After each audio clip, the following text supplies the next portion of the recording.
Salut, salut, salut, salut. Oh, il y a beaucoup de bouteilles d'eau dans la voiture comme ça. Je ne peux même pas placer mes pieds. Tellement j'aime boire.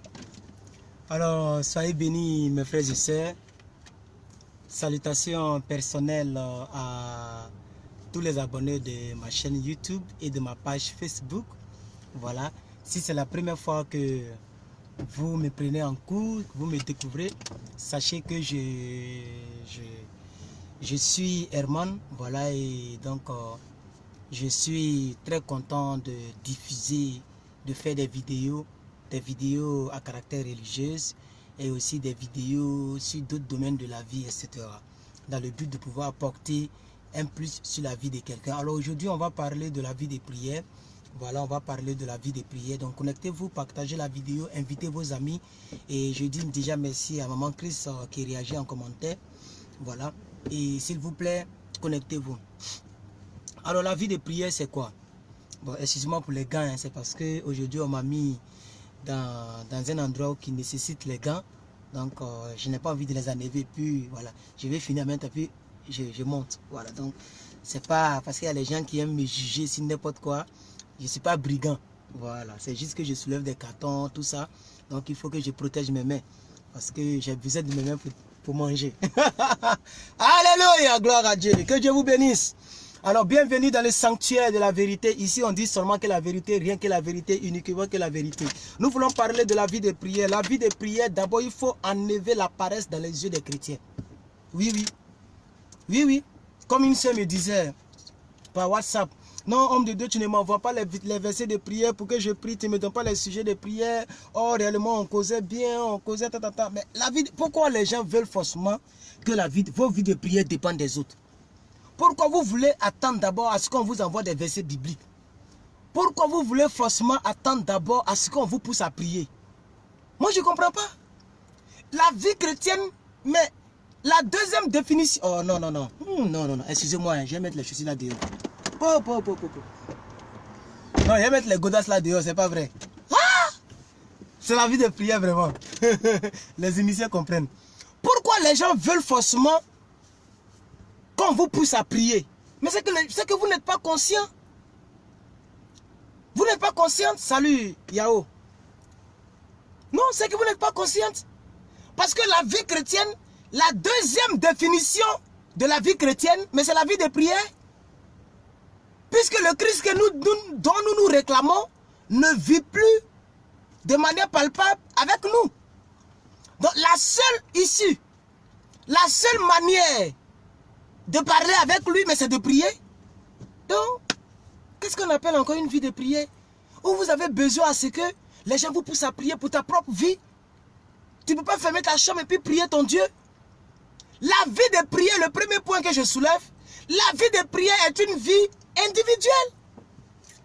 C'est une pratique qui doit se faire de manière individuelle, de manière personnelle, de manière unique. N'en voulez pas à vos pasteurs parce qu'ils ne vous rendent pas visite dans vos maisons pour vous faire prier. Et les églises qui ont 1000 personnes, 3000 personnes, là, le pasteur va faire comment? Il va faire comment pour faire prier chaque personne, aller dans leur maison pour vous faire prier? Il y a d'autres personnes, leur vie de prière se limite, après le culte, c'est fini. Leur vie de prière se limite seulement aux petites intercessions qu'on fait à l'église là, avant que le pasteur vienne faire le show. Puisque maintenant les hommes de Dieu ne prêchent plus, ils font le show. Voilà, avant que le pasteur ne vienne faire tomber les gens, etc. Les petites intercessions que le dirigeant fait là, voici la vie de prière.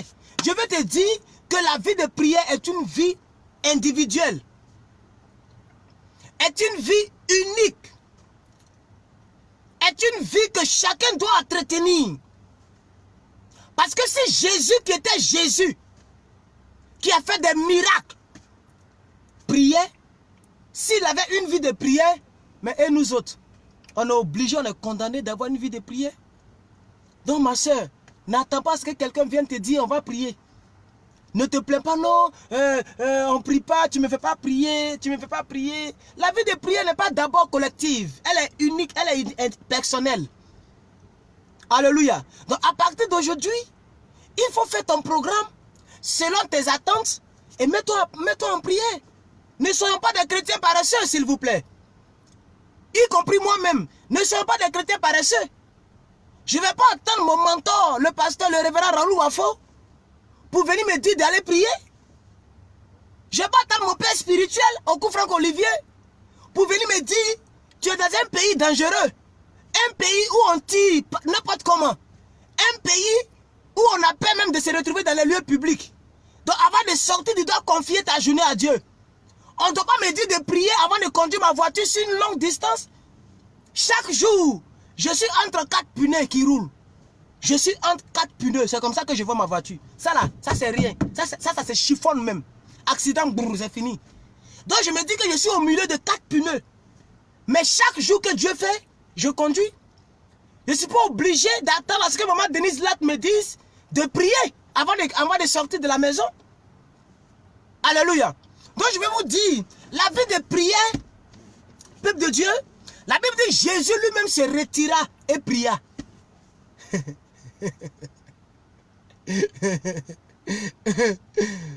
En tout cas, ce que je ne dois pas faire, c'est ce que Jésus n'a pas fait. Si Jésus n'a pas fait une chose, alors moi aussi, je suis dans le je peux ne pas faire la chose. Parce que, comme l'apôtre Paul le disait, je fais ce que j'ai vu mon Père faire. Et Jésus même l'a dit. Jésus dit, je fais ce que j'ai vu mon Père faire. Et l'apôtre Paul dit, je suis l'imitateur de Christ. Soyez mes imitateurs comme je le suis de Christ. Mais si Jésus a prié, c'est qu'on doit prier. Si Jésus lui-même il a jeûné, mais on doit avoir une vie de jeûne et prière. Depuis que j'ai initié les jeûnes et prières, j'ai créé le groupe. Et que maintenant, cette année, vu mon programme, je ne donne plus un programme public. Mais je suis sûr qu'il y a des gens qui me suivent là, qui n'ont jamais fait un jour de jeûne. Depuis 2019 a commencé là. Il y a des gens là, j'ai fait exprès. Je fais mon programme seul, je jeûne. Je ne mets pas ça public. Mais il y a des personnes qui me disent, qui sont là, mais qui n'ont jamais fait. Je suis sûr qu'il y a d'autres même. Elles se rendent compte qu'on est dans le 6e mois. Elles n'ont pas encore pris un seul jeûne. Un seul jour de jeûne. Un seul jour de jeûne. Il y a des personnes là, parmi vous, ou bien des personnes qui vont regarder sur YouTube ou après, qui vont se rendre compte que, moi-même, ça fait, on est en juin. Oui, on est en juin, les amis. On est dans la moitié de l'année. Donc, je vais dire à quelqu'un, mais quand tu vas prier là, l'exaucement à tes prières là, c'est bénéfique à qui? C'est bénéfique pour qui, j'allais dire? C'est bénéfique, c'est ça non? C'est bénéfique pour qui? C'est ça non? Oui, c'est ça. Faut pas y parler faux français. Il y a des gens qui disent que je parle mauvais français. Voilà. C'est bénéfique pour qui? Mais c'est bénéfique pour celui qui a prié. Ah oui? Quand tu as une vie de prière, mais la vie de prière, c'est comme des murailles que tu mets autour de toi pour te protéger au jour des épreuves. C'est pourquoi lorsque une épreuve frappe 2 personnes et qu'il y a une qui a une vie de prière, que l'autre n'a pas de vie de prière, mais la manière de gérer l'épreuve est différente entre les deux. Celle qui n'a pas la vie de prière va passer son temps à pleurer. Mais lui qui a la vie de prière va continuer de prier et la prière va fortifier. La prière fortifie. N'attendez pas que je vous donne beaucoup de versets. Il y a tellement de versets bibliques là-dessus. Voilà. Si vous voulez vous renseigner sur la prière, allez-y de la Bible. La prière là, d'abord même ça te fortifie. Quand tu pries même là, ton cœur est déjà glacé. Quand tu pries, c'est une manière de te décharger d'abord. Et la prière est le seul moyen pour s'adresser à Dieu. Donc un chrétien qui n'a pas de vie de prière, c'est un chrétien qui ne parle pas à Dieu. Alors comment est-ce que tu veux que Dieu t'exauce s'il ne sait même pas ce dont tu as besoin? Ah oui, ils vont dire mais il est Dieu. On n'est pas obligé de prier pour qu'il sache ce dont on a besoin. Mais vous savez que le Dieu que nous prions là, c'est un Dieu de coopération. Oui, c'est un Dieu de coopération. Il aime coopérer. D'ailleurs, Batimée, quand il devait guérir Batimée, il sait que Batimée est aveugle. Mais il a dit à Batimée, que veux-tu que je te fasse? Il aime coopérer. Et quand tu as une vie de prière élevée, cette vie de prière peut t'amener, peuple de Dieu, mais à faire des miracles par toi-même. Tu n'as pas besoin qu'un homme de Dieu vienne faire des miracles pour toi. Ta propre prière sera exaucée. Il n'est pas écrit nulle part qu'un pasteur doit prier pour toi avant que Dieu n'exauce. Tu es aussi un enfant de Dieu. Tu as été créé aussi à l'image et à la ressemblance de Dieu. Dieu peut aussi exaucer tes prières. Même le brigand à la croix. Les gens pensent que prier là c'est... Non,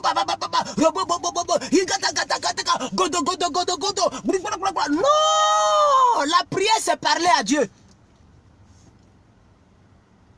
La prière c'est parler à Dieu. La Bible dit que le brigand à la croix, mais il a prié. Il était brigand, il était dans le péché, mais il a quand même prié. Il dit, Père, si tu vas là, souviens-toi de moi. Aussi la prière. Est-ce que Jésus n'a pas exaucé? Donc la prière même ne dépend même pas si je suis dans... Mais c'est quand on est dans le péché qu'on prie. Il y a des gens qui disent, non, tellement que le péché m'a pris, je ne peux plus prier. Mais c'est quand on est dans le péché qu'on doit prier pour sortir du péché. C'est la prière qui va te permettre de sortir du péché dans lequel tu es. Donc si tu continues le péché sans prier, c'est que tu n'as pas encore pris conscience que le péché là te met en danger. C'est pourquoi tu ne pries pas. Sinon quelqu'un qui a un problème de masturbation doit appeler au secours à celui qui a le remède contre la masturbation. Dieu. Celui qui a un problème de la vue comme Bartimée doit crier, fils de David, aie pitié de moi. C'est quand on est dans la situation là qu'on demande à Dieu d'avoir pitié. Seigneur, aie pitié de moi pour la masturbation. Je ne veux pas que ça m'emporte en enfer. Aie pitié de moi pour les critiques. Je suis numéro 1 dans les critiques. Aie pitié de moi pour le vol. Car jusqu'à mon âge, je vole. J'ai dit à quelqu'un, si tu as au-delà de 20 ans, que tu continues de voler, il n'y a pas plus malédiction que ça. Si au moins tu es petit, tu es un petit, tu voles viande dans la sauce, ou bien tu voles l'argent au bout du pain de ta maman, ben on peut comprendre. Parce que moi-même là, j'ai volé aussi. Ah oui, 12 ans, 13 ans. Nous, on était champions. Nous, on est champions. Nous, on a... C'est-à-dire... Oh, j'étais un grand voleur. J'allais dans la fleur de l'âge là. C'est pas la peine. Parce que nous, on n'a pas connu l'éducation familiale. Oh. Voilà, nous sommes les enfants de rue. C'est pourquoi je dis, je vais terminer mon livre en 2020. Décembre 2020, mon livre sort. Si tu lis mon livre là, si tu n'as pas pleuré, c'est pas moi. Le but, c'est pas de te faire pleurer, mais tu vas pleurer. Parce que c'est pas l'histoire d'un être humain. Un être humain ne peut pas vivre une telle vie que j'ai vécue. Et puis aujourd'hui, là, je prêche Dieu, là. Et puis aujourd'hui, là, j'ai souri. Comme quelqu'un qui n'a jamais souffert. Si je vous explique ma vie, jusqu'à 20 ans, de 0 année, jusqu'à 20 ans, c'est pas du jeu. Laissons ce côté-là. Vous comprenez? Donc, on a déjà volé. Mais tu as 20... Oh, il y a des gens qui ont 30 ans mais qui volent. Mais je ne comprends pas. Tu n'as pas compris conscience? Dans ce monde-là, tous ceux qui ont réussi ne sont pas des voleurs. C'est des gens qui travaillent. C'est des gens qui se cherchent. C'est des gens aussi, les hommes de Dieu que vous voyez qui ont l'argent, ce n'est pas eux tous qui volent. Il y a d'autres aussi qui ont des business. Est-ce que vous savez que le révérend Raoul Wafo est un chef d'entreprise? Il est un chef de plusieurs entreprises. Le révérend Raoul Wafo que vous voyez là. Mais toujours vous le voyez sur sa page. Alléluia, gloire à Dieu. Oh, il prêche. Mais c'est pas de la prêche là seulement il est. C'est le gars, il vend les Range Rover. Il vend des Porsche. Et c'est même chose comme le pasteur que les gens critiquent beaucoup là. Ils sont beaucoup dans les critiques là. Le pasteur qui chantait avant dans le monde là. Comment il s'appelle même? Lui qui était dans RAS là, qui est multimillionnaire aujourd'hui là. Comment il s'appelle même? Le Bishop Kodja. Mais Bishop Kodja là, c'est lui-même qui a vendu la Porsche à vos DJ Arafat Coca-Cola. 100 millions de francs CFA. Mais ils achètent ça combien ici? Les Porsche, ici c'est trop là, c'est 100 000 $ ici. Ça n'arrive même pas à 50 millions. Mais lui, il va sans 100. C'est pas l'argent. C'est pas l'argent. C'est des gens qui travaillent. Mais nous, on ne fait rien. On est seulement dans la prière.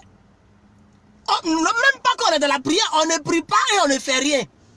Alléluia. Je reviens dans mon message parce que je risque de dévier. Donc, la vie de prière est importante pour un chrétien. La vie de prière est capitale pour un chrétien. Ça me fait combien de temps? Ok, 14 minutes. La vie de prière est capitale pour un chrétien. La vie de prière est la respiration, l'oxygène du chrétien. Frère, je veux t'encourager à prier. Je veux t'encourager à prier. À fléchir genoux. À demander à Dieu. La Bible dit, quand vous avez des besoins, adressez à Dieu vos besoins. Faites connaître à Dieu vos besoins. Par des prières et des supplications. C'est ce que la Bible dit. Merci Maman Christ. Maman Christ a donné un verset ici. 1 Thessaloniciens 6, verset 17. Priez sans cesse.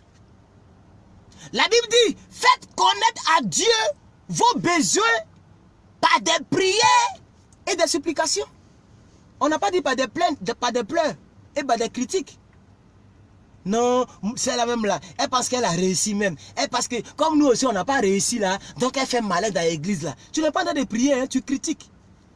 C'est-à-dire, tu fais le contraire. Au lieu de demander à Dieu, de dire à Dieu, Seigneur, voici ma soeur qui est bénie. Si elle est bénie, c'est que tu peux aussi me bénir. Tu peux le faire. Ce que tu as fait pour l'autre, tu peux le faire pour moi.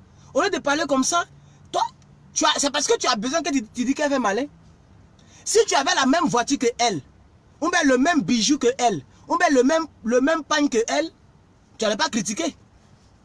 Parce qu'on ne peut pas critiquer quelqu'un qui a la même chose que nous. Je ne peux pas voir un noir et puis je vais dire, oh, il est noir. Regardez-le, il est noir, c'est un noir. Mais on doit m'envoyer à Bergerville. Les Abidjanais savent de quoi ils parlent. On doit m'envoyer à Bergerville. Si je vois un noir, que je me moque d'un noir, comme j'ai vu hier, une femme africaine qui est venue acheter de la nourriture, mais on a fait plus de 3 minutes là en train de causer. Parce que peut-être que, à cause de la couleur de sa peau, dans son entreprise ou bien quelque part là-bas, on se moque d'elle, mais quand elle me voit entre noir et noir, mais ça passe. Elle me dit, j'ai fait Égypte, j'ai fait Cameroun, elle me citait les pays africains, on a causé, parce qu'on se reconnaît. Mais tu es noir, tu te moques de celui qui est noir, mais il y a un problème. Donc, tous ceux qui critiquent, c'est des personnes qui n'ont pas la même chose que l'autre a. C'est une manière de dire que tu as besoin de ça. Sinon, normalement, tu ne dois pas critiquer quelqu'un qui a la même chose que toi. Sinon, tu es fou. Comment tu peux critiquer lui là même là, il dit quand même, oh, à cause des chaussures qu'il a portées, oh, tu as porté même chaussures là. Alléluia. Donc, au lieu de passer votre temps dans les critiques, dans les injures, au lieu de chercher à trouver des pailles dans l'œil de l'autre, de chercher à trouver des défauts dans l'œil de l'autre, merci Maman Christ pour le verset, il faut plutôt te préoccuper, mais de tes besoins. Il faut plutôt entretenir, mais ta vie de prière. Merci Maman Christ pour le verset.